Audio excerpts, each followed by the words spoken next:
hello friends की खबर मैं आयुष आपनालोके चाই আছে MLD ক্ৰিয়েশ্যন ৰং চেনেলত সম্প্ৰচাৰিত হৈ থকা মনগীত ধাৰাবাহিকখনৰ সোমবাৰ খণ্ডটো চাবলৈ বহুত বেছি ইন্টাৰেষ্টিং হ'ব কিয়নো যোৱাটো খণ্ডত মনৰ দেউতাক আৰু কৰিশ্মাই গীত আৰু ৰশ্মিৰ কথা পাতি আছিল আৰু ৰশ্মি হেৰুৱাৰ কাৰণে যে ক্ষতি হৈছে তাৰ কাৰণে মনৰ দেউতাকৰ আগত কৈ আছিল আৰু তেতিয়া দেউতাকে কৰিশ্মাক টকা লাগে যদি তয়ো লবি বুলি কোৱাত নবীন নগৰৰ মাটিখিনি এনেই পৰি আছে তাতকৈ মুকে দিব পৰা দেখোন বুলি কোৱা দেখিবলৈ পাইছিল আৰু সোমবাৰ খণ্ডটোত গীতৰ দেউতাক মনহতৰ ঘৰলৈ আহিব আৰু মনৰ দেউতাকৰ লগত ৰশ্মি নিৰুদ্দেশ হৈ থকা কথাটো আলোচনা কৰিব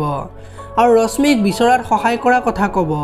আৰু তেতিয়া মনৰ দেউতাকে গীতৰ দেউতাক ভাঙি পৰাৰ কাৰণে মনত সান্তনা দি থকা দেখিবলৈ পাব ইফালে আকৌ ৰশ্মিয়ে কান্দি থাকিব আৰু তেতিয়া ৰশ্মিক চোৱাচিতা কৰা মানুহজনে ৰশ্মিক পানী খাবলৈ দিব আৰু তেতিয়া ৰশ্মিয়ে মোক ইয়াত কিহৰ কাৰণে বন্দী কৰি ৰাখিছে বুলি সুধি থাকিব এতিয়া বাৰু মানুহজনে ৰশ্মিক কিবা ক'ব নেকি জানিবলৈ পাব সোমবাৰৰ খণ্ডটোত আনফালে গীতে ৰশ্মিক কোনে কিডনেপ কৰিলে সেই কথাটো চিন্তা কৰি থাকিব লগতে অৰ্ণৱে গীত আৰু মনৰ সম্পৰ্কটো যে আগতকৈ ওচৰ চাপি আহিছে বুলি কোৱা কথাটো ভাবি থাকিব আৰু তেতিয়া দেউতাকে খিৰিকিৰে গীতক চিন্তা কৰি থকা দেখি দেউতাক চিন্তাত পৰিব এতিয়া বাৰু ৰশ্মি নোহোৱা হোৱাৰ সুযোগতে মন আৰু গীতৰ সম্পৰ্কটো আগবাঢ়িব নেকি জানিবলৈ পাব সোমবাৰৰ খণ্ডটোত আপোনালোকে মনগীত ধাৰাবাহিকখন চাই কেনেকুৱা পায় কমেণ্ট কৰি জনাব